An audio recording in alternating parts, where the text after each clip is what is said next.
कोरबा जिले के नगर पुलिस अधीक्षक राहुल देव शर्मा से डीएनएक्स प्रतिनिधि दयाशंकर तिवारी ने मुलाकात की।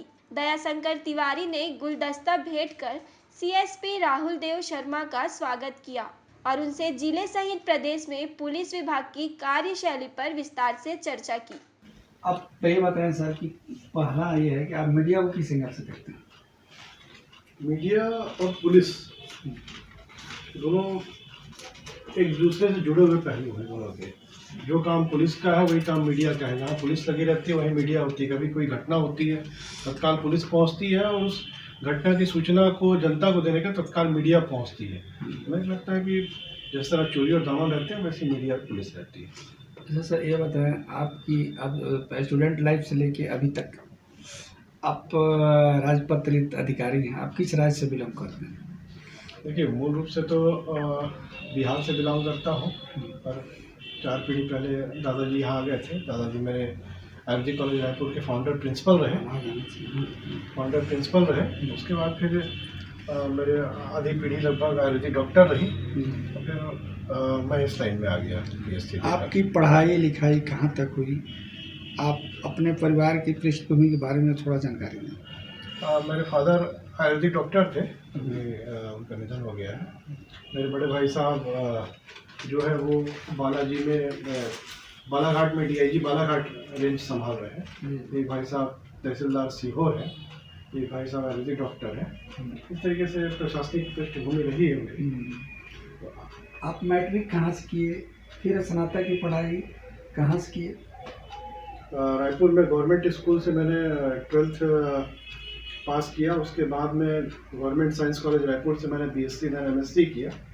MSc मैंने जियोलॉजी में कंप्लीट की।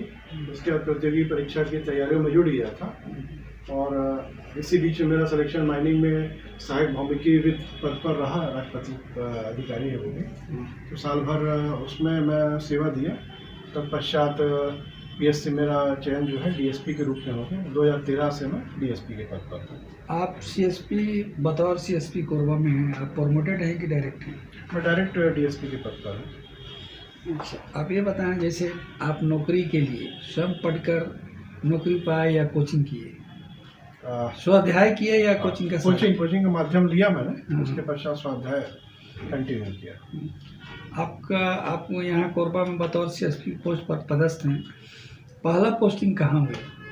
और सबसे पहले प्रशिक्षु के रूप में मैं बेमेतरा जिला में रहा। अच्छा। जहाँ पे मैंने प्रशिक्षण दिया 1 साल का। तदुपरांत मैं SDOP मैनपुर गरियाबंद में 3.5 साल रहा। नक्सल जिला है, यहाँ पे मैंने लोकसभा विधानसभा चुनाव को बड़े अच्छे तरीके से शांतिपूर्वक संपन्न कराया। उसको वहाँ की मैं उपलब्धि मानता हूँ एक अपनी। तो सर ये बताएं, जैसे पोस्टिंग हुआ, पहला पोस्टिंग आप प्रशिक्षु के तौर पर रहे, वहाँ आपको जो आपसे निम्न स्तर के जो कर्म जैसे मुंशी हो गए, TI हो गए, आपको कौन सिखाया कानून के बारे में, कैसे करना? वो आदमी पुलिस विभाग में सिपाही से लेके IPS तक की ट्रेनिंग जो है एक ही तरीके से होती है। तो मैंने भी वहाँ सिपाही का काम सीखा कि किस तरीके से सिपाही डाक लाता है, ले जाता है, वारंट तामीली कराता है। फिर मुंशी का काम सीखा कि किस प्रकार से मुंशी रोजनामचा। कौन सा मुंशी जो आपको गाइडलाइन दिया है? तिवारी मुंशी। अभी हैं? अभी है वहाँ। छत्तीसगढ़ में कहाँ पदस्थापना हुई, उसका अनुभव थोड़ा बताएं। सबसे पहले बेमेतरा में 1 वर्ष प्रशिक्षण रहा, तो पुलिस की कार्य प्रणाली को सीखा मैंने। तदुपरांत फुल फ्लैश SDOP के रूप में मेरी पदस्थापना गरियाबंद के मैनपुर में रही, जहाँ लगभग मैं 3.5 वर्ष तक पदस्थ रहा। और इस दौरान नक्सल जिला है, तो नक्सल जिले के अपने चैलेंजेस होते हैं। तो पहली बार मैंने वो फील्ड पे देखा कि नक्सलवाद क्या होता है। जैसा दिखाया जाता है कि विचारधारा है, तो वास्तव में वो एक विचारधारा ना होकर मेरे को लुटेरे प्रतीत हुए, जो तेंदुपत्ता की ठेकेदारों से अवैध वसूली करके अपना जीवन यापन करते हैं। बेगुनाह ग्रामीणों को डरा धमका के अपना वर्चस्व वहाँ बनाए हुए हैं। अच्छा सर, ये बताएं कि आप अभी तक कितने IPS के अंदर में काम किए हैं और कौन सा जिले में किए हैं, और कौन सा IPS जिसको आप क्या बोलते हैं अच्छे अधिकारी या पुलिस अधीक्षक मानते हैं? देखिए, IPS वही व्यक्ति होता है जो अच्छा होता है, जिसमें क्वालिटी होती है, पूरे भारत से चुनकर आता है। और मैंने कम से कम 7 IPS के अंडर में रह के काम किया है, इसमें काफ़ी कुछ सीखने को मिला मेरे को। इसमें अमित काम्बले साहब गरियाबंद में मेरे एसपी रहे थे, पहले एसपी थे। वर्तमान में वो AIG सिक्योरिटी CM सिक्योरिटी में है। जितेंद्र सिंह मीणा साहब गरियाबंद में मेरे एसपी रहे, संयोग से बाद में वो कोरबा में मेरे एसपी रहे। काफ़ी कुछ सीखने को मिला, बहुत ही बारीक अधिकारी हैं वो, काम में उनको बारीकी पसंद है, तो उस बारीकी के चक्कर में मुझको भी बहुत कुछ सीखने को मिला। इसी प्रकार अभिषेक मीणा साहब जो वर्तमान कोरबा एसपी हैं, उनसे भी बहुत कुछ सीखने को मिला, वो भी बहुत बारीक पसंद है और टू द पॉइंट बात करते हैं, केवल काम की बात करते हैं। तो उनसे मैंने प्रोफेशनलिज्म सीखा, किस तरीके से काम किया जाता है, किस बारीकी से काम किया जाता है। ये रहा आहिरे साहब रहे, अभी वर्तमान में कांकेर एसपी हैं, तो वो DSP से SP हैं, तो उनसे भी बहुत कुछ फील्ड की व्यवहारिक बातें सीखने को मिली। तो इसमें जैसे 7 SP का आप नाम ले रहे हैं, पुलिस अधीक्षक, तो उसमें सबसे ज़्यादा अच्छा गाइडलाइन कौन दिया? जितेंद्र सिंह मीणा साहब, काफ़ी लंबा समय उनके साथ रहा, काफ़ी कुछ सीखने को मिला। अच्छी पुलिसिंग का क्या मापदंड है? अच्छी पुलिसिंग का मापदंड केवल मैं सार में बोलूँ तो जनता को किसी प्रकार का भय नहीं लगना चाहिए। अगर होली के त्यौहार में महिलाएं घर से बाहर निकलकर होली खेल रही हैं तो मतलब पुलिसिंग है। दीपावली के दिन लोग शांतिपूर्वक एक दूसरे के घर मिलने जुलने जा रहे हैं, मतलब पुलिस उपस्थित है। ईद के दिन किसी प्रकार का कोई छींटाकशी टिप्पणी नहीं हो रहा है, जो मुसलमान भाई हैं एक दूसरे से मिल जुल रहे हैं, मतलब पुलिस उपस्थित है। मतलब कि जनता को किसी प्रकार का भय ना हो, भय मुक्त वातावरण है, ये पुलिसिंग का आधार। पुलिस विभाग के ऊपर हमेशा आरोप लगते रहता है कि मतलब पब्लिक बोलती है पुलिस ऐसा है, पुलिस ऐसा है, तो इसका क्या रीज़न क्या है, व्हाट प्रॉब्लम? देखिए, पुलिस भी समाज के बीच से चुनकर आती है, पुलिस भी समाज का हिस्सा है, पुलिस कोई दूसरे ग्रह से नहीं आती है। तो आपके जो समाज में बुराइयां व्याप्त है, वही बुराइयां पुलिस में भी रहती है। तो पुलिस एक जैसे आमतौर पर पुलिस पे शिकायत लगती है कि पुलिस वाले ने पैसा ले लिया।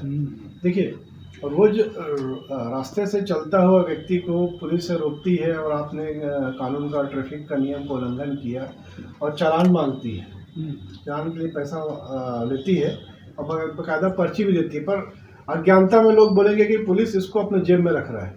आपको मालूम होना चाहिए वो पर्ची जाके पैसा जो है शासन के राजकोष में जमा हो रहा है, पुलिस की जेब में नहीं जा रहा है। वर्दीधारी है पुलिस, पुलिस भी गलत काम करती है, ऐसा नहीं कि गलत काम नहीं करती है, पर वर्दी के कारण अगर एक व्यक्ति गलत काम करता है तो आसानी से जनता की नज़र में आता है।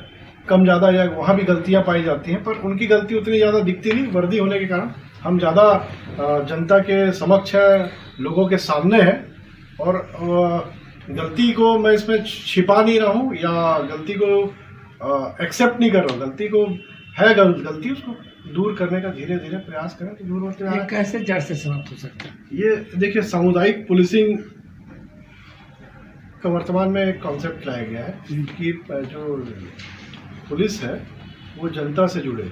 अभी क्या है, पुलिस और जनता के बीच जो दूरी अंग्रेजों के समय से चली आ रही है, लोगों के मन में खौफ है पुलिस के प्रति। तो ये लोगों से जब मेल जोल बढ़ते जाएगा, जनता के बीच पुलिस जाते जाएगी, तो कम्युनिकेशन बढ़ने से लोग अपनी बात पुलिस तक रखेंगे, वरिष्ठ अधिकारियों तक रखेंगे, तो जो चीज़ें वास्तविकता अधिकारियों को मालूम चलेगी, नियंत्रण स्थापित होते जाएगा। नियंत्रण जब नीचे के स्टाफ का वरिष्ठ अधिकारियों को हो जाता है तो सब चीज़ें कम होती है। अक्सर ये देखा जाता है कि अच्छी पुलिसिंग करने में, जैसे जो बड़े पुलिस अधिकारी होते हैं वो राजनीतिक दल इंटरफेयर करता है, तो उसमें बड़े अधिकारी लोग मतलब थोड़ा सा ठंडे पड़ जाते हैं। इसमें आपका क्या कहना है? अच्छे पुलिसिंग में जैसे आप अच्छा काम कर रहे हैं तो किसी नेता का फ़ोन आ जाएगा, ये मत करो, ऐसा मत करो, तो कोई भी जांच ठंडे में पड़ जाता है। लेकिन नेता कभी जो अच्छा चाहे सत्ता पक्ष है या विपक्ष है। हाँ, देखिए, आप अगर उनको तो वस्तु स्थिति से अवगत कराते हैं राजनेताओं को, हमको फोन आता है कि इसको क्यों, किस प्रकरण में इसको गिरफ्तार किया गया, वस्तु स्थिति से अवगत कराया जाता है कि ये गलत काम कर रहा था, इस कारण से इसको अंदर किया गया। तो वर्तमान में जो राजनीतिक हस्तक्षेप है बहुत ज़्यादा न्यूनतम हो गए। अब जनता भी जागरूक है, नेता भी जागरूक है, सभी चीज़ों को समझ रहे हैं। अच्छा, ये बताएं सर, जैसे मान लीजिए आप नक्सली एरिया में रहें और आए दिन चाहे कांग्रेस की सरकार हो या बीजेपी की सरकार हो, सेंट्रल से पूरा फंड भी आता है और पुलिस हमेशा नक्सली का शिकार हो जाता है। तो इसका क्या कारण है? नक्सल समस्या क्यों नहीं जड़ से खत्म हो रहा? आप वहाँ रहे हैं, कटु अनुभव है, थोड़ा प्रकाश डालें। देखिए, नक्सल समस्या बहुत जटिल है। एक तो जब पुलिस तब पहुंची नक्सल एरिया में, बस्तर या अन्य जंगली क्षेत्रों में, जब वहाँ पे पूरी तरीके से नक्सलियों का कब्जा हो गया था। दूसरा, नक्सली कोई बाहर देश का व्यक्ति नहीं, हमारे देश का ही व्यक्ति है, उसके ऊपर आंख मूंद की गोली नहीं चलाई जा सकती। दिन में वह व्यक्ति किसान है, रात को नक्सली बन जा रहा है, कभी किसान के भेष में आ रहा है, तो बहुत आसानी से पहचान करना मुश्किल है कि नक्सली है करके। दूसरा, ये भोले भाले आदिवासियों ग्रामीणों को बरगला कर कि जो प्रशासन आपका दुश्मन है, इस तरीके से स्थापित करके उनके मन में, ये फिर उनको अपने पक्ष में करके धोखे में रख के नक्सलवाद जो है अभी जीवित है और बहुत तेजी से इसका सफाया हो रहा है। मैं उम्मीद करता हूँ आगामी कुछ साल में समस्या जड़ से समाप्त हो जाएगी। जैसे कहा जा रहा है कि नक्सली जो है समानांतर सरकार चला रही है, इसमें आप क्या कहें? समानांतर सरकार चलाने का प्रयास जरूर करते हो, वो भी इस तरीके से प्रयास करते हैं कि गांव वाले जाएं, उनके समक्ष अपनी समस्याओं को निपटाएं और पंच या सरपंच की भूमिका में वो आकर उसको दूर करें। समानांतर सरकार उनका युद्ध में, एक युद्ध की स्थिति ही कहूँगा मैं, वहाँ भी वो लोग चलाते हैं। जैसे मैं डीएसपी हूँ तो वहाँ भी उनका डीएसपी रैंक का अधिकारी होता है, सिपाही होता है, वहाँ भी हवलदार, इस टाइप के पद सोपान बटे होते हैं उनके। तो अच्छा सर, मान लीजिए आपका प्रमोशन होने वाला था, चर्चा था कि अब एडिशनल बनने वाला है, तो एडिशनल न बन के आप सीएसपी के पद पर ही आपका ट्रांसफर हो गया, तो ऐसी चर्चा है पूरा पुलिस विभाग में, प्रेस में, कोरबा में, कि आप राजनीति का शिकार हो गए। इसमें आपका क्या काम? नहीं, इस पर नो कमेंट। से प्रशासन का नियम है, प्रशासन का आदेश है, प्रशासन जहाँ भी मुझको बोलेगा, जब भी बोलेगा, मैं हमेशा तैयार हूँ उसको जाने के लिए। आपके अधिकार, आप कोरबा के नगर पुलिस अधीक्षक हैं, आप अभी तक कितने अपराध का निपटारा हुआ, कितना लंबित है? उसका देखिए, उसका कुछ बायोडाटा है या ऐसी बता? हाँ, इसका अभी जो साल भर का हमारा आंकड़ा है, उसमें 10% से कम अपराध लाए जाने का आमतौर पे टारगेट दिया जाता है कि 100 अपराध है तो मात्र 10 से कम बचे तो अच्छा माना जाता है। और लगभग 7% मेरे सब डिवीजन में अपराध बचा है, जो कि एक अच्छा आंकड़ा है, पूरे छत्तीसगढ़ राज्य में की तुलना में एक अच्छा आंकड़ा है। जैसे यहाँ अक्सर देखा जाता है कि कोरबा जो है माइंस एरिया, इंडस्ट्रियल एरिया, यहाँ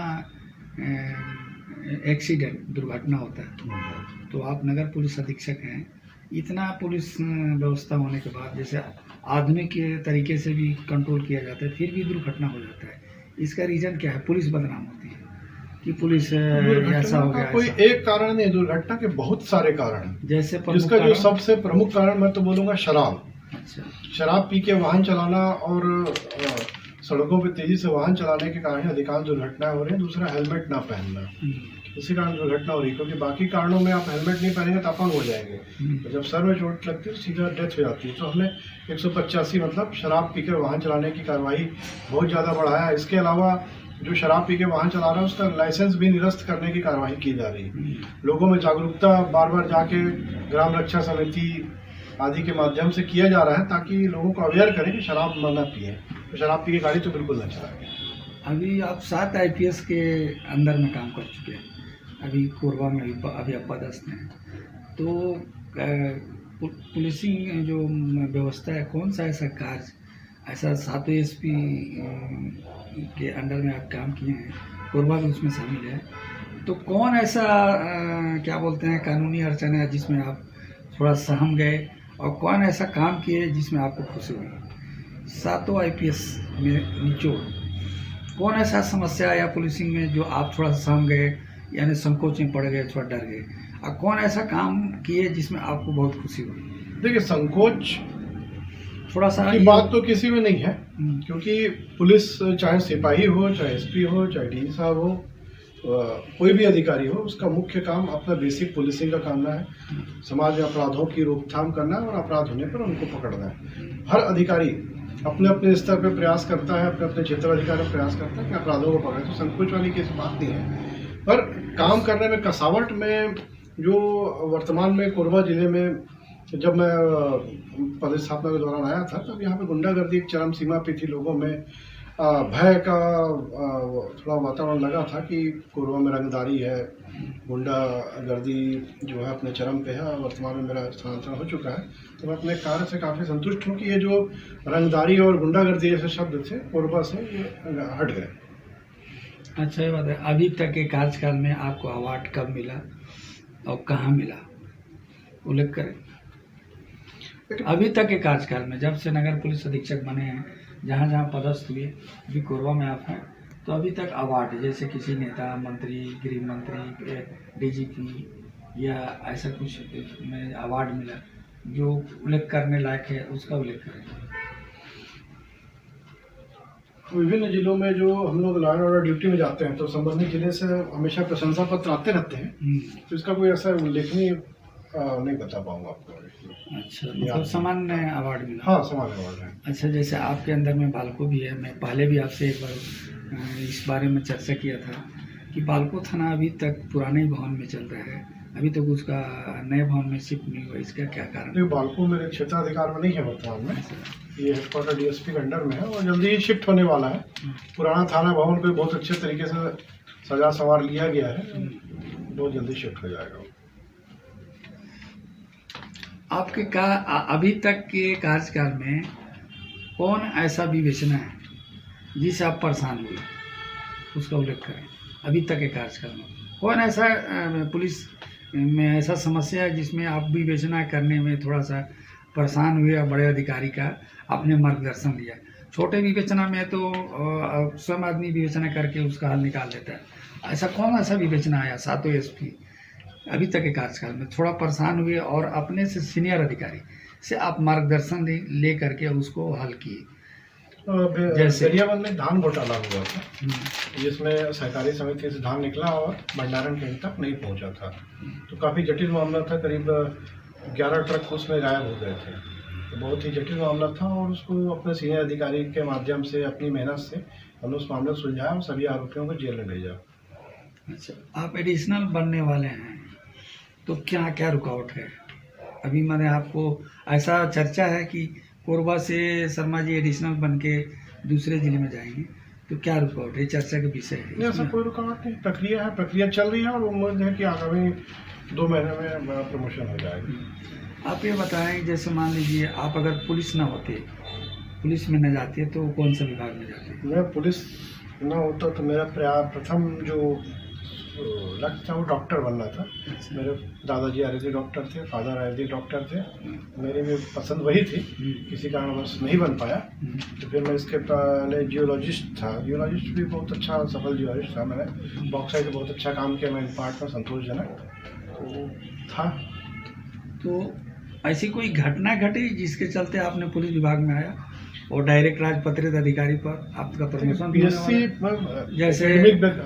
जैसे मान लीजिए सिविल नौकरी में इसके पहले हमारे अमरेश मिश्रा जी थे, तो उनसे अपनी चर्चा हुई, तो मैं बोला आप A1 के इंजीनियर क्लास 1 के, तो आप क्यों आए IPS में? तो उनका ये कहना था कि मैं मुख्य कहाँ चीफ इंजीनियर था, मैं बैठा था घर में, एक लंबा से ठेकेदार आया और मेरे को लूटचाकिंग किया। तो मैं क्या किया, मैं बोला मैं थाने में गया और कंप्लेन किया। तो थानेदार का ये कहना था कि नेता लोग हैं, क्या मतलब है, बिल पास कर दो। तो मैं रिजाइन दिया, पापा के पास गया, पापा को बोला कि मैं नौकरी नहीं करूँगा। क्या करोगे? बोले हम अधिकारी बनेंगे। तो करो। मैंने अपना पढ़ाई किया और IPS बन गया। अब उस भ्रष्ट अधिकारियों को, उस ठेकेदारों को मैं ठीक करता हूँ। तो ऐसी कुछ घटना घटी क्या कि आप डायरेक्ट सिविल नौकरी छोड़ के इसमें आ गए?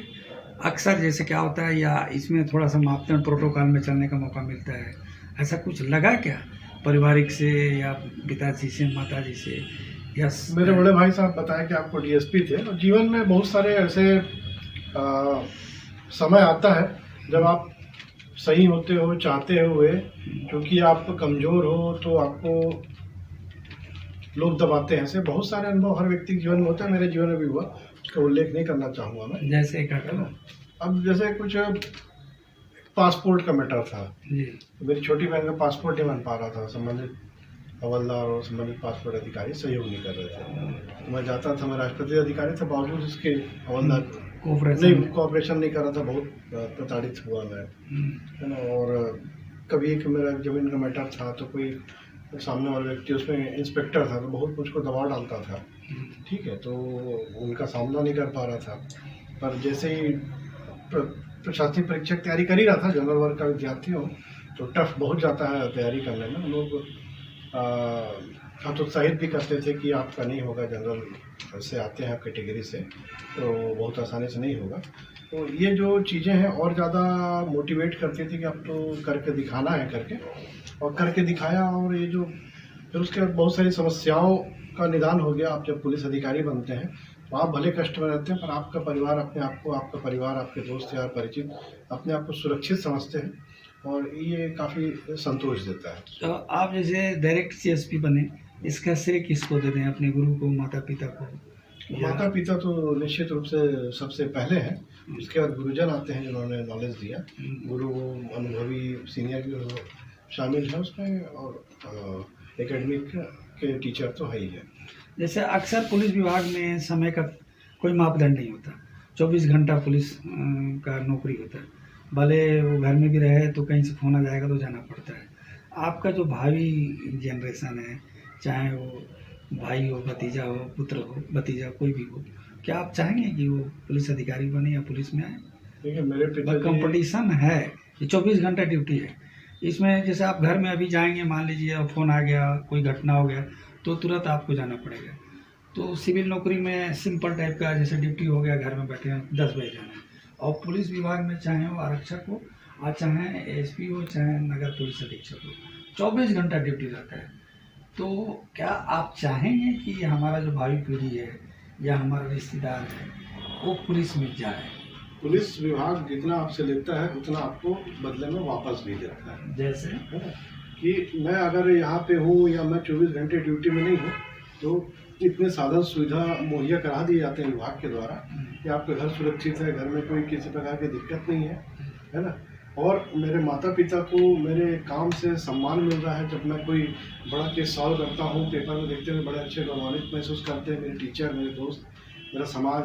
तो जो मैं अन्य विभाग में जाता तो एक आम जीवन जीते रहता, 10 से 5 के जीवन जीता, जैसे आया था वैसे चला जाता। इसके पहले मैंने आपको बताया कि मैं राजपत्रित अधिकारी था, तो बड़े ही आराम का, सुकून का काम था। जियोलॉजी सुबह 9 बजे काम पे जाता था, 1:30 बजे आता था, उसके अंदर कोई काम नहीं था। फील्ड में इस नौकरी से आप खुश हैं? है ना, बड़ा खुश हूँ, बड़ा संतुष्ट हूँ। उसके बगैर बस जीवन उसी में खत्म हो जाता मेरे को। मेरा पड़ोसी भर जानता, आज मेरे को गर्व है कि छत्तीसगढ़ से आधे से ज़्यादा लोग जाने लग गए हैं।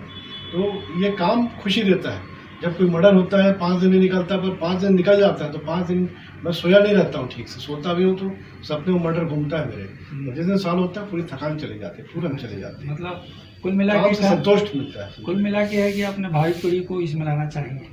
भावी पीढ़ी अपने ऐसे आएगी। मेरे पिताजी कभी नहीं बोले कि तू पुलिस में जाके डिप्टी कलेक्टर बन की कुछ बन। मैं भी अपनी पीढ़ी को नहीं बोलूंगा।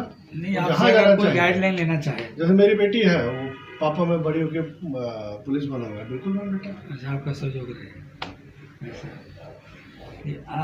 आप ये बताएं, आप युवा हैं और जो पूरा छत्तीसगढ़ के लिए नहीं, पूरा देश के लिए जो युवा लोग हैं जो स्टडी कर रहे हैं, पढ़ाई कर रहे हैं, वो जैसे मान लीजिए कई कठिनाई से जूझते हैं पढ़ाई में। कहीं आरक्षण की बात आती है, कहीं आर्थिक संकट आता है, कहीं कुछ आड़े आता है जिससे बच्चे चाह के भी नहीं पढ़ पाते। तो आप एक अधिकारी हैं, अभी और आगे बढ़ेंगे, तो युवाओं का क्या संदेश देंगे? देखिए, अगर चाह लोगे तो कभी खाली आप नहीं जाओगे। अपना टारगेट मत बना के आओ कि साल 2 साल मेरे पास समय है, बस साल 2 साल में कर लिया। अगर 2 साल में सिलेक्शन हुआ तो करूँगा और अपने तो नहीं करूँगा। आप टारगेट मत बनाओ, आप मतलब यही करूँगा नहीं तो कुछ नहीं करूँगा। निश्चित रूप से आप सफल होगे, निश्चित रूप से। जैसे अक्सर कहा जाता है कि असफलता सफलता की जंगली है, तो ऐसा कुछ आप असफल हुए जिसमें सर्विस के पहले? रूप से मैं कि जैसे एग्जांपल एक उदाहरण बताइए। 6 साल इसकी तैयारी किया तब मेरा सिलेक्शन हुआ। 6 साल में मैंने कम से 20 एग्जाम हुआ, तब इसमें सफल हुआ, तब इसमें आकर सफल हुआ। ऐसा नहीं कि पहली बार मैं छक्का मार दिया। मैं बहुत ही औसत विद्यार्थी था, 2nd डिवीजन पास होता था, 1st डिवीजन तो मैं कभी आया ही नहीं। ठीक है, 5वीं में 1st डिवीजन आया था, उसके जीवन भर 2nd डिवीजन रहा। MSc में फिर 1st डिवीजन आया। आपका पढ़ाई कितना है? MA, PhD? MSc जियोलॉजी में। जियोलॉजी। अब पढ़ने की इच्छा नहीं होती है? मैं बहुत पढ़ता हूँ अब, मगर अपने रिलेटेड चीज़ें पढ़ता हूँ। जैसे पुलिस जो मेरे जॉब में काम है, साइबर क्राइम से रिलेटेड चीज़ें पढ़ता हूँ, साहित्य भी पढ़ता हूँ, अच्छी अच्छी किताबें। अभी बैरिकेड पढ़ा हूँ, मेरे डीएसपी लिखा है साथी अभिषेक सिंह, तो पढ़ता हूँ साहित्य भी। आपको लिखने की लेखन शैली मेरी बड़ी कमजोर है। है। सबसे बढ़िया सब्जेक्ट आपका क्या है जिसमें आप बहुत इंटरेस्ट है, अभी भी पढ़ते हैं? जैसे मैथ, साइंस, हिस्ट्री, ज्योग्राफी। अच्छा ये बताएं कि जैसे आप अधिकारी में, बड़े अधिकारी हैं, और अक्सर लोग समाज से जुड़े जो कार्यक्रम होता है उसमें इंटरफेयर करते हैं, तो आप एक्टर, जैसे फिल्मी दुनिया में नया पुराना जो भी एक्टर है, और फिल्म कौन सा एक्टर, चाहे नया हो पुराना, क्वेश्चन नंबर 1 फिर से हाँ, जैसे एक्टर जिसको बोलते हैं अभिनेता, तो कौन सा अभिनेता जो आपको पसंद है, चाहे वो पुराना हो नया है? और दूसरा, कौन सा फिल्म चाहे पुराना हो नया है जो आप पसंद करके और उसको बार बार देखते हैं, और कहीं बात आती है नहीं बोले ये फिल्म बढ़िया है, इसको देखना चाहिए? और तीसरा, राजनेता जो संवैधानिक पद पर बैठे हैं, मनोनीत नहीं, संवैधानिक पद पर बैठे हैं, या रिटायर्ड हो चुके हैं या दिग्वंत हो चुके हैं, ये तीसरा हो गया। और नेक्स्ट क्वेश्चन इसी में है, फ्रीडम फाइटर, जब हमारा देश गुलाम था, तो कौन सा ऐसा फ्रीडम फाइटर है जिसको आप लाइक करते हो और अपने भावी पीढ़ी को या चर्चा में या कहीं भी आप उसका जिक्र करते हो? जैसे क्या होता है, हमारा देश गुलाम था तो उसमें गरम दल, नरम दल, 2 दल था। तो जैसे चंद्रशेखर आजाद, भगत सिंह, एक एक करके पूछते जाओ, बताते जाओ। ऐसा। तो अब सुन लो, तो अब हमारा क्वेश्चन सुन लो। फ्रीडम फाइटर तो गरम दल, नरम दल था, तो दोनों दल से मिलके हमारा देश आज़ाद है। जैसे गांधी जी नरम दल के थे, चंद्रशेखर आज़ाद, ये लोग गरम दल के, 2 एंडाई है ना, ये हिंसा अहिंसा, तो अहिंसा पर या हिंसा पर तो आज़ादी बहुत कठिनाई से मिला। तो सबसे अच्छा फ्रीडम फाइटर आप किसको मानते हैं? ठीक है, और उसके बाद है उसमें फिर आपको एक एक करके पूछूंगा, बल्कि दिमाग में आपको घुस जाए। 1947 में हमारा देश आज़ाद हुआ, तो प्रथम प्रधानमंत्री से लेकर अभी तक जितने प्रधानमंत्री बने, उसमें सबसे अच्छा प्रधानमंत्री आप किसको मानते हैं? चाहे वो कांग्रेस का हो, बीजेपी का हो, या किसी अन्य दल का, या क्या बोलते हैं बैसाखी की सरकार को, कौन ऐसा प्रधानमंत्री है जिसको आप लाइक करते हो? नेक्स्ट क्वेश्चन, 1947 से लेकर अभी तक जितने राष्ट्रपति हुए, चाहे स्वर्गवास हो गए या भी जिंदा है, कौन सा ऐसा राष्ट्रपति है जिसको आपसे अगर बोला जाए तो उसको टेबल ठोक के बोलेंगे कि हाँ ये राष्ट्रपति हमारे देश के लिए अच्छे थे? ये हो गया। और नेक्स्ट क्वेश्चन है, नायिका, शुद्ध हिंदी में नायिका, अंग्रेजी में हीरोइन बोलते हैं। तो कलाकार, तो कलाकार जो होता है, जैसे चाहे वो लेडीज हो जेंट्स हो, तो कलाकार जो कला करता है, प्रोड्यूसर के द्वारा फिल्म बनाया जाता है, तो अधिकांश लोग जैसे फिल्म कोई एंगल, किस एंगल से देखते हैं, तो कोई रोमांटिक एंगल से चल, लेकिन उसमें जैसे होता है नहीं कि ये फिल्म इस दिशा की हो जा रहा है, वो नायिका और नायक मिलके, खलनायक मिलके या ग्रुप मिलके वो फिल्म बनता है।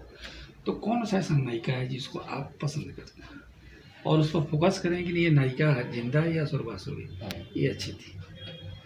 राजनीतिक दल, जैसे हमारा जो भारत देश है डेमोक्रेसी स्टेट है, तो डेमोक्रेसी स्टेट में राजनीतिक दल ही सरकार बनाती है, चाहे मिल के बनाए या कैसे बनाए। तो शुरू से 1947 से लेकर अभी तक कौन सा ऐसा राजनीतिक दल, जैसे 1857 में कांग्रेस का सरकार का, कांग्रेस पार्टी का गठन हुआ और सबसे पुरानी पार्टी है, उसके बाद बीजेपी का हुआ, उसके बाद समाजवादी वगैरह वगैरह वगैरह वगैरह होते चला गया।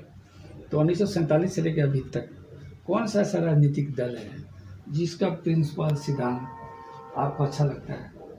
और जैसे गांधी जी का कहना है, जो गांधी जी नेशनल फादर के नाम से जाने जाते हैं, उपाधि मिला है, आज विदेशों में उनका प्रतिमा है, और लाठी और धोती में उनको लिपटा हुआ हम लोग देखते हैं, तो उनको भाई इंडिया, ऑल इंडिया में या ऑल वर्ल्ड में उनका सम्मान होता है।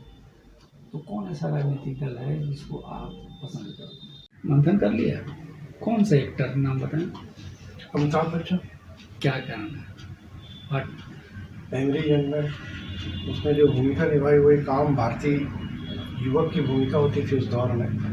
काफ़ी अच्छे भूमिका थी, उसको देख के काफ़ी प्रभावित होता हूँ एक्टिंग से। और आज भी जो सबसे बड़ी चीज़ है कौन बनेगा करोड़पति में, जो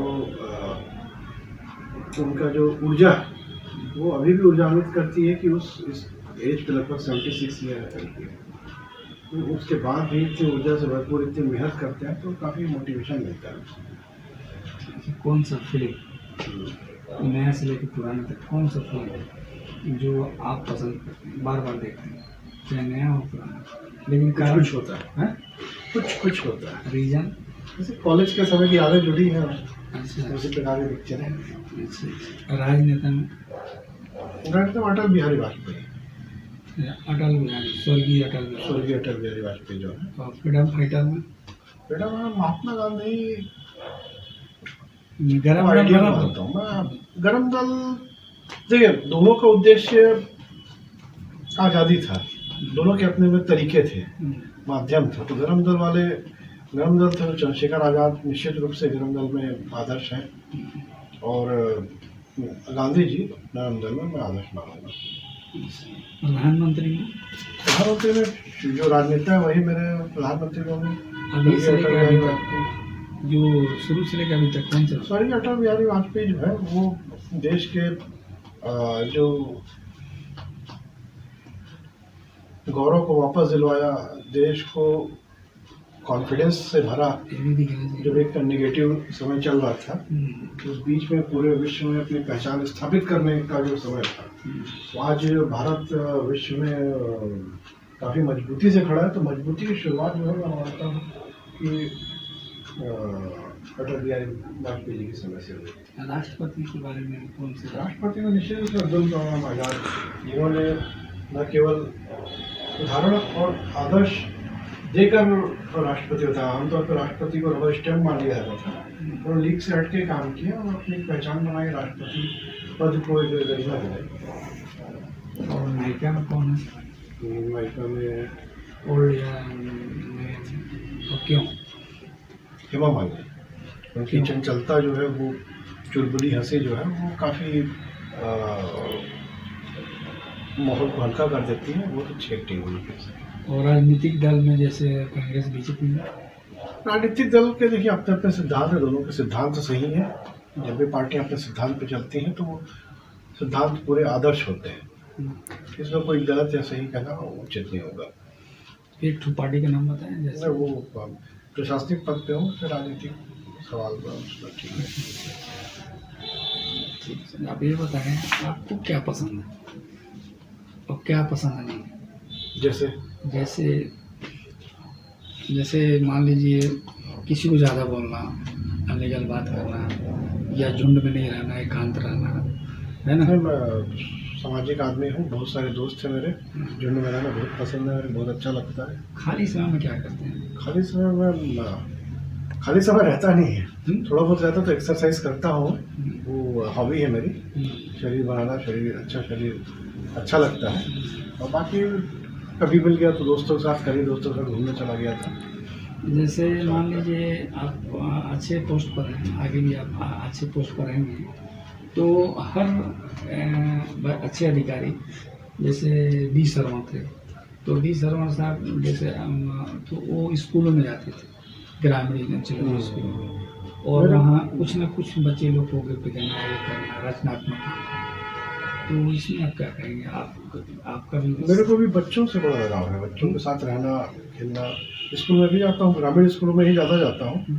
बच्चों के साथ खेलना कूदना, उनको टॉफ़ी बांटे, उनको सिखाए। वर्दी में जाने से बच्चों, अब प्रयास करता हूँ कि वर्दी में बच्चों के बीच जाऊँ, ताकि पुलिस से बच्चों का भय दूर हो और बच्चे मोटिवेट हों और अपना एक लक्ष्य बना के आगे बढ़ें। जैसे आप रचनात्मक काम करने जाते हैं तो अक्सर देखा जाता है, जैसे आपने किया था NGO के उद्घाटन में, तो यहाँ एक क्षण के एक व्यक्ति आया जो बुजुर्ग था, जो कवि था। तो जितने NGO लोग होते हैं स्वार्थ साधने के लिए बड़े बड़े पद पर जो बैठे होते हैं, वो उसको बुलाते हैं, अपना TRP बढ़ाते हैं, पेपर में देते हैं, लेकिन वहाँ जो मूल जो वहाँ क्या बोलते हैं मूल समस्या है उसको सॉल्व नहीं करते। जैसे ऐसा बोलना उचित नहीं, पाँचों उंगली बराबर नहीं होती, उसी प्रकार सभी एनजीओ बराबर नहीं होते। और एनजीओ अच्छा काम कर रहे हैं, विशेष रूप से कोरबा में बहुत सारे एनजीओ हैं, सत्य हेल्प सोसाइटी है, एक्ट ऑफ ह्यूमैनिटी है, और गांधी जो है उसमें उनका भी कुछ एनजीओ है, वो अच्छा काम कर रहे हैं, ऐसा बोलना उचित नहीं। हाँ, हर व्यक्ति हर एनजीओ अपने स्तर पे प्रयास करता है कि दूर करे करके, उनको भी कोई सरकारी फंड नहीं आता है, अपने स्तर पर लोगों से फंड जुटाते हैं और खिलाते हैं।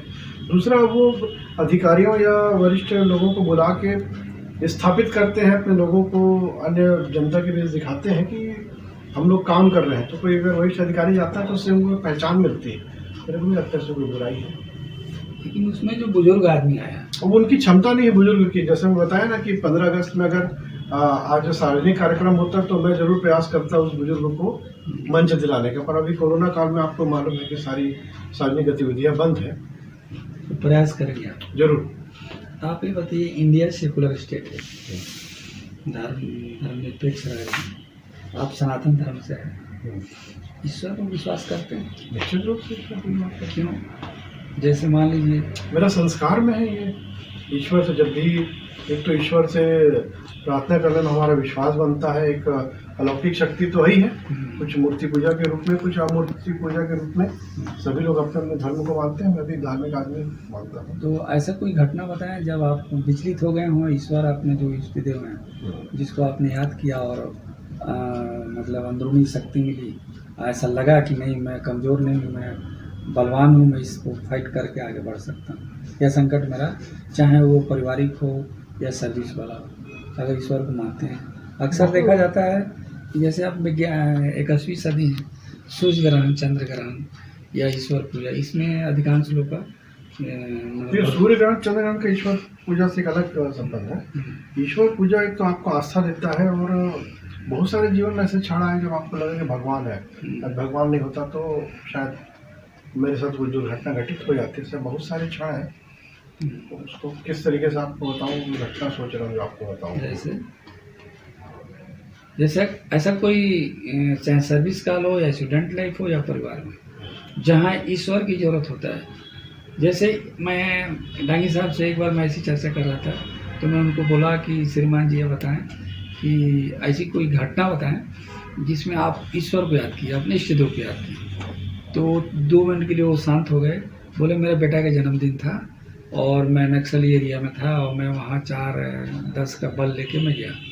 उसके बाद क्या हुआ, वहाँ मेरी गाड़ी पंचर हो गई और जो टावर था, जो आप लोग का मोबाइल होता है, वायरलेस होता है, वो रेंज में नहीं था और वहाँ नक्सली हमला करके भाग गए थे और पंचर हो गई। फिर इधर से रेंज में नहीं था, फिर मैं क्या किया, मैं खुद फाइट आगे होके अपना जो भी बंदूक था जैसा भी था मैं लेके आगे था और रास्ते में खर रात था, 1 बज रहा था और वहाँ मेरा बच्चा इंतज़ार कर रहा था कि पापा आएंगे तभी केक कटेगा। तो वहाँ मेरी श्रीमती बोली कि पापा कहीं हैं, रेंज में नहीं है, आप लोग खाना खाओ। सब लोग ना आँखों से बच्चे को आशीर्वाद दिए, केक खाए, केक कटा नहीं, खाए और चलते रहे और बच्चा और उनकी फैमिली इंतज़ार में बैठे रहे। तो उस समय मैं अपने इष्ट देव को, जो देवी है, दुर्गा है, जो राजस्थान में है, उनको मैं बार बार याद करते रहे, भगवान है, देवी मेरे को बचा लो। और लेकिन मैं आगे था, मूव कर रहा था और जैसे रेंज में आया, मैं वहाँ से पुलिस आई, हमारे फोर्स आए, हमको ले गए और 2 बजे रात में केक कटा। उस दिन मेरे को लगा कि God is all in all. वैसा कुछ घटना बताएं? नक्सली क्षेत्र वाले बता रहे हैं तो बताता हूँ आपको कि मैं गरियाबंद में था, तो मेरा फ्रंट में ही सामने में एक जो सिपाही चलता था हमेशा, वो उसको एक अगले दिन शिविर होने वाला था कलेक्टर महोदय का, तो नक्सली एरिया में उसको बाइक पार्टी से जाना था, तो उसी रूट पे मेरे को भी जाना था। तो एसपी का जाना उसी दिन था। एसपी साहब बोले तो कल चल देना सुबह करके। वो चला गया और लास्ट में उड़ गया। ठीक है, तो बड़ा दुखद घटना है, आज भी काफ़ी दुखी हो जाता हूँ उसको। भगवान है आई है, तो इस पर बहुत सारी घटनाएं हैं। बताया पीएससी में औसत विद्यार्थी था मैं, बहुत ज़्यादा हाईली एजुकेशन बैकग्राउंड का नहीं रहा, परसेंटेज मेरा औसत रहे। और इसका सिलेक्शन हुआ तो कहीं अलमाइटी ऊपर वाले भगवान को आशीर्वाद था, माता पिता का था, इस सिलेक्शन हुआ। कुल मिला के आप ईश्वर पर विश्वास करते हैं? जी जरूर। अच्छा, आप ये बताएं, जैसे अभी आपके सर्विस काल में कभी विदेश का दौरा हुआ विभागीय या विदेश का पर्सनल? दौरा अभी सिंगापुर ही था मेरा, दुर्भाग्य से कोरोना काल लॉकडाउन लगा। विभागीय था कि पर्सनल? विभागीय था मेरा, तो विभागीय था। साइबर क्राइम पे मेरा सेमिनार था वहाँ। हाँ, और तो आप ठीक है, आप नहीं जा पाए, लेकिन आगे जाएंगे। अपने कार्यकाल में जैसे अक्सर देखा जाता है क्षेत्रवाद आड़े आता है, जो वरिष्ठ अधिकारी होता है तो क्षेत्रवाद की बात, जैसे आप छत्तीसगढ़ में हैं, तो जैसे आप बिहार से बिलोंग करते हैं, तो अक्सर देखा जाता है कि आप संवैधानिक पद पर बैठे हैं, आपका हर शब्द, हर कानून, हर साइन किसी को अंदर करा देगा, बाहर करा देगा, किसी को कुछ भी मतलब राहत दे सकता है, संकट में डाल सकता है। लेकिन अक्सर ये देखा जाता है कि जो छत्तीसगढ़ के लिए अगर यहाँ पदस्थ हैं तो मुंह पर तो कुछ नहीं बोला जाता है, लेकिन बाहर में है क्षेत्रवाद। तो क्षेत्रवाद क्या आप महसूस करते हैं? नहीं, क्षेत्रवाद जैसी कोई चीज नहीं है। मैं तो मूल रूप से छत्तीसगढ़िया हो गया। क्षेत्रवाद लोगों की सोच पे है, संकीर्णता पे है, और ये सच्चाई भी है कि मैं बिहारी और तू पंजाबी और तू असमी और आंध्रा तेलुगु सब बोलते हैं। पर आप एहसास किए हैं क्या अभी तक? सातवां पोस्टिंग आपका? सातवां पोस्टिंग है? नहीं, पोस्टिंग तीसरा पोस्टिंग कहीं भी क्षेत्रवाद का ऐसा हुआ है क्या? ऐसा लगा है? मूल रूप से मैं तो छत्तीसगढ़ी की श्रेणी में आता हूँ, अपने आप को छत्तीसगढ़ी हुई ही नहीं, तो परवरिश पला बढ़ा यहीं पे मैं, तो ऐसा मेरे साथ कभी कोई नहीं रहा क्षेत्रवाद का सवाल। अच्छा, दूसरा ये है सर, ये बताएं, जैसे हमारे जो पुलिस जवान शहीद हुए हैं तो उनकी परिवार का स्थिति क्या है? कोरबा में शहीद दिवस मनाते हैं, अभी मना था कुछ दिन पहले। तो अक्सर क्या होता है, जिससे हम चर्चा है कि पुलिस विभाग के द्वारा, एसपी साहब के द्वारा हर जिले में कार्यक्रम किया जाता है और एक सम्मान दिया जाता है, लेकिन जो उनकी विधवाएं, जो पत्नी हैं या उनके अनाथ जो बच्चे हैं, उनको सहयोग नहीं मिलता। देखिए, वैसा कहना बिल्कुल गलत है कि जो एक तो शहीदों की पॉलिसी ही है कि तुरंत मिनिमम सिपाही तक में 40 लाख रुपए तुरंत मिलता है। अनुकंपा नियुक्ति का प्रावधान है, इसकी तो मिलता ही मिलता है, मिलेगा ही, चाहे कोई चाहे या ना चाहे। इसके अलावा भी हम अब पुलिस विभाग ये प्रयास करता है कि देखिए, शहीद होना नहीं होना, आज उसकी जगह मैं हो सकता था तो मैं शहीद हो जाता, तो मेरे परिवार का क्या होता। तो हम प्रयास करते हैं उसके यहाँ हर दीपावली में, हर त्यौहार में, होली में, राखी में जाके उसके घर में मिलते हैं, परिवार से प्रयास करते हैं मिले, कि उनको ये एहसास कराएं कि उनका बेटा भले चला गया पर उनका परिवार, पुलिस उनका परिवार, ये एहसास करा कर उनसे मिलते जुलते हैं, उनके दुख को कम करने का प्रयास करते हैं। जैसे मान लीजिए अनुकंपा, पुलिस में जो अनुकंपा नियुक्ति होती है उसका मापदंड क्या है? अभी तक कितना अनुकंपा नियुक्ति के बच्चे हैं? अभी डीजी साहब भी देखिए, अभी पढ़े होंगे आप, ये 40 अनुकंपा नियुक्ति शुक्रवार को दिए, फिर सोमवार को करीब 40 अनुकंपा नियुक्ति दिए। तो लगातार अनुकंपा नियुक्ति जो है कम से कम क्लास 3 पद पर मिनिमम तो होती ही है। अच्छा सर, एक थोड़ा गंभीर क्वेश्चन है, विभाग से संबंधित है कि आप राजपत्रित अधिकारी हैं, आरक्षक से लेके टीआई तक, जब यहाँ मयंक श्रीवास्तव एसपी थे तो विरोध किए थे, जिसमें पुलिस को पकड़ रहे थे। मयंक श्रीवास्तव जब एसपी थे, आप उस समय कहाँ पदस्थ थे? गरियाबंद में। तो ये पूरा छत्तीसगढ़ स्तर पर चल रहा था। तो छत्तीसगढ़ के पहले इतिहास में आप एक अधिकारी हैं, तो पुलिस को पकड़ रहे थे। उस समय छत्तीसगढ़ पुलिस में आंदोलन जो हुआ था असंतुष्ट लोगों के द्वारा, तो उस समय फिर वो आंदोलन खत्म भी हो गया है, और उनकी जो मांगे हैं पीएचक्यू के द्वारा, मंत्रालय के द्वारा सुनी भी जा रही है, सुलझाई भी जा रही है। जैसे उसमें कुछ साप्ताहिक अवकाश दिया गया है, वेतन वृद्धि, कुछ मामलों में उनको बहुत सारे जो है भत्ते बढ़ाए गए हैं। वेतन वृद्धि की मांग मुख्य रूप से, जो कि मंत्रालय स्तर पे उसका समाधान होता है, तो जल्दी उनका समाधान हो जाएगा। ये छत्तीसगढ़ का पहले घटना है, अभी भी ये लोग यूनियन बनाना चाहते हैं यहाँ पे अधिकारी। यूनियन पहले भी था, छत्तीसगढ़ यूनियन पहले भी था, पुलिस का यूनियन नहीं है, बड़े अधिकारी यूनियन, आरक्षक से लेकर टीआई तक नहीं। अरे यूनियन मतलब पूरे ही होते हैं। पहले यूनियन था, बाद में भंग कर दिया गया, फिर से यूनियन बनेगा नहीं बनेगा वो रेगुलेशन के ऊपर डिपेंड करता है। ऐसा, चलिए ठीक। मानव तस्करी पर क्या फोकस करता है?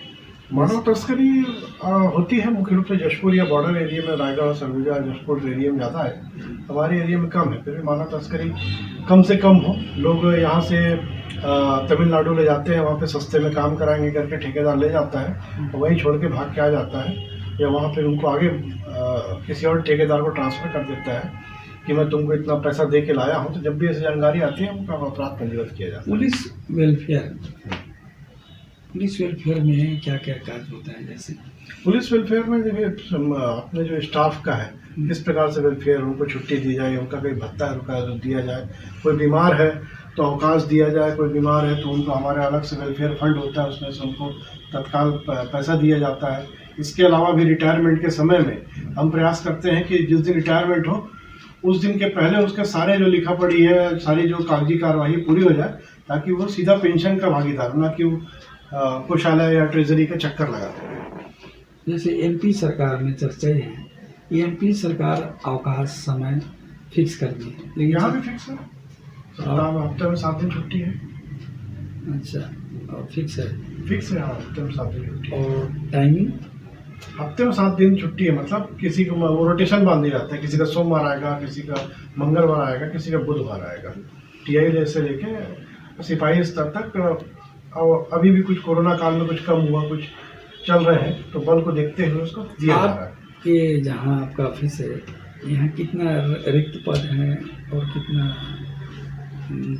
पद के बारे में बताएं? यहाँ पोस्टिंग क्या है, रिक्त क्या है? जैसे बल की कमी है, स्टाफ की कमी? हाँ, स्टाफ की कमी तो ही है। रामपुर थाना बन गया है, तो करीब 80 का बल और स्वीकृत हुआ है उसके लिए। जब बल आएगा तो जो बल की कमी है वो अभी भी सिपाही भर्ती होने वाली है, तो सिपाही भर्ती के बाद जो है बल तेजी से बढ़ जाएंगे। अभी अपने अधिकार क्षेत्र में जैसे रामपुर में जो कुसावड़ी में जो घटना घटी थी, इसका उसका निराकरण आज तक नहीं हुआ। निराकरण निश्चित रूप से नहीं हुआ, आपका कहना ठीक है, पर उसके लिए टीम लगी हुई है। फिर से अभी नई टीम का गठन हुआ है, जिसमें मेरे नेतृत्व में टीआई दुर्गेश, टीआई रामपुर के अलावा करीब 15 मेंबर और हैं साइबर सेल सहित। फिर से उसमें काम शुरू हो गया है। अड़चन क्या आ रहा है? जैसे अड़चन क्या है, वो चोर नहीं मिल रहा है। अब चोर को पकड़ने के लिए जितने चीजें, अड़चन कुछ नहीं है। अड़चन है कि चोर नहीं मिल रहा है, तो उसमें हमारे पास फुटेज मिल गया है उसके चोर के। इसके अलावा साइबर की टीमें अन्य राज्यों के अपराधियों के बारे में पता साझी पूरी तरीके से बनाई जा रही है, ताकि जल्दी जल्दी। अक्सर चर्चा ये है कि जो अभिनय हमारे कुरे जी हैं टीआई, उनका कार्यशैली ढीला है। अब वो उसके बारे में कुछ नहीं कर सकता, मेरे हिसाब से वो ठीक है टीआई, और सबसे सीनियर मोस्ट टीआई हमारे यहाँ का 2004 बैच है, तो ठीक है उसके काम। चलिए ठीक है। और ये बताएं,